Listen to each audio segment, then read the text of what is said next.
দর্শক আসসালামু আলাইকুম রহমতুল্লাহি ওয়া বারাকাতুহু। আশা করি আপনারা সবাই ভালো আছেন। আমি 4 মাস আগে আপনাদের এই জায়গার একটা ভিডিও দিয়েছিলাম, কিন্তু এই জায়গা এখন এক পরিত্যক্ত জায়গা হয়ে গেছে। এখানে কাশফুল বিভিন্ন জঙ্গলে সয়লাভ হয়ে গেছে জঙ্গলে, এখন আর জায়গার কোনো সৌন্দর্য নাই।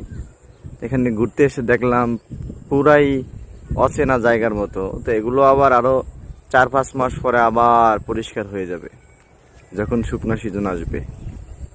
এটা হচ্ছে রূপগঞ্জ গাউসিয়া।